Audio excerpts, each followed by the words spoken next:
30 years ago, I got to witness history being made. We did live coverage in Fulton, Missouri of what many people at the time considered to be a turning point in world affairs, a new era in our relations with Russia. Looking back today, looks a little different. It was that day, May 6th, 1992. Mikhail Gorbachev came to Westminster College in Fulton, Missouri, the place where Winston Churchill gave his Iron Curtain speech 46 years before. Our live coverage that day was titled Full Circle.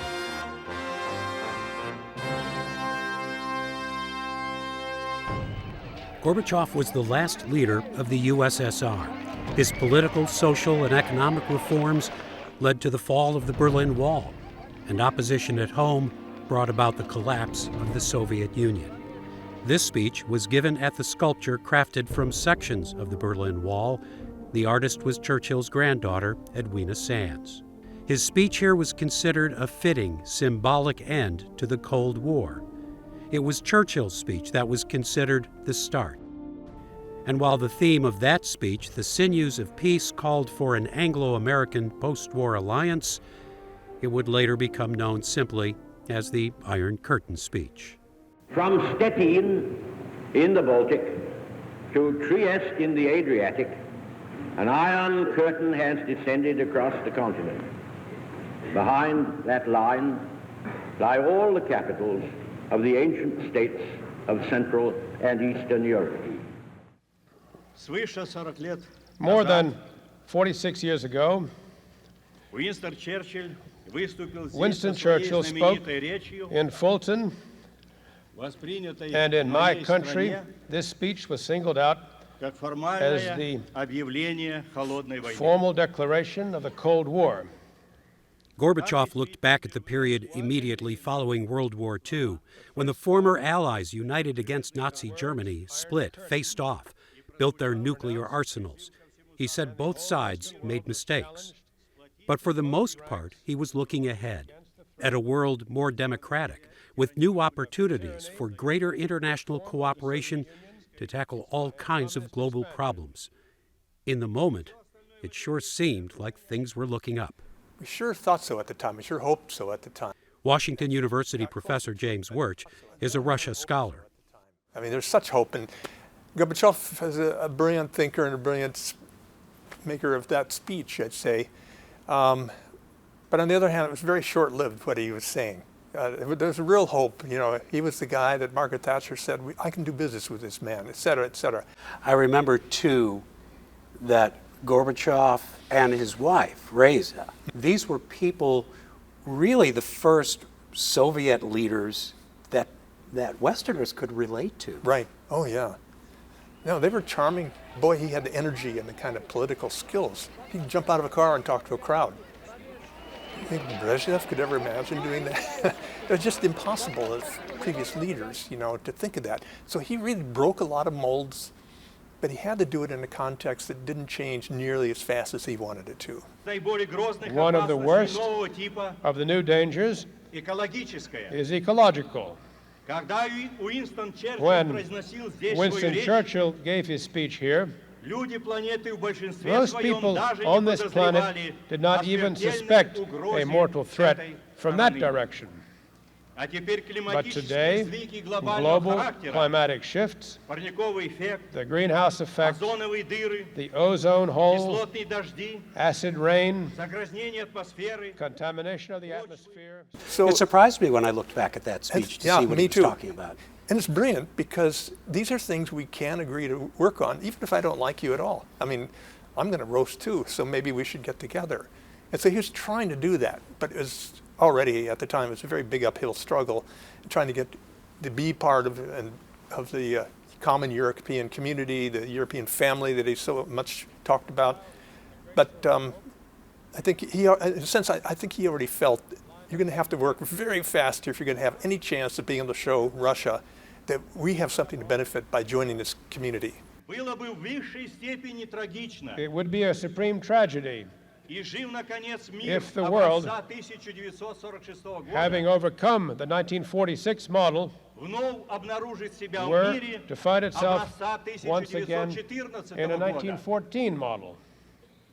Потребуется максимум международных A усилий, major international effort чтобы сделать will be необратимым needed перелом в пользу to мира render irreversible the на shift основе демократии. in favor of a democratic world, И не для половины, one which is а для democratic всего человечества. for the whole of humanity, not just for half of it. Целиком согласен с этой формулой государственного секретаря Бейкера. We looked at that moment as the symbolic end of the Cold War. And Gorbachev did as well.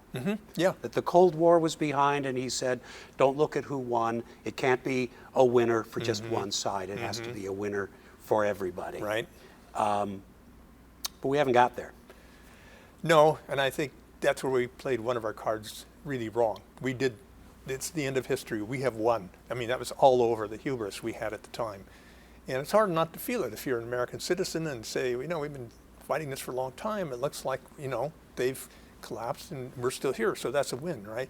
But the amount of arrogance, I think, that we set off the world to tell about how this just proves that our system is better, so you better get in line as well.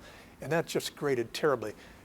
It's not to say that we should, and none of this is to say you should excuse any of the things that the Soviet Union and Russia did, that somehow they did them because we insulted them and it's our fault somehow. There are people who say that. That's ridiculous, I think. But it is to say, you know, arrogance is not a good card to play in global relations.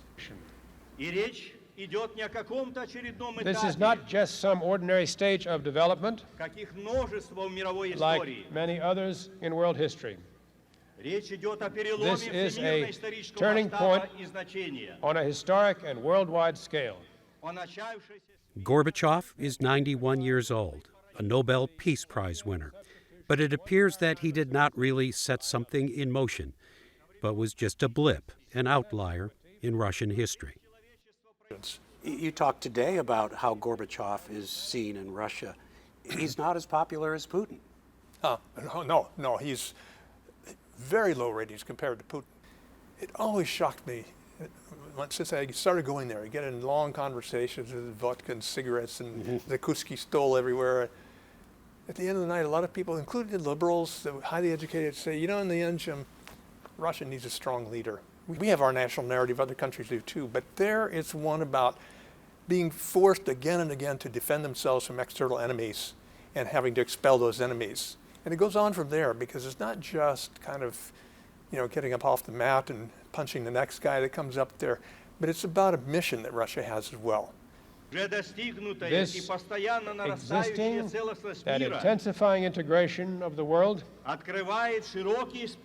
opens up a broad spectrum of favorable opportunities for the future of mankind.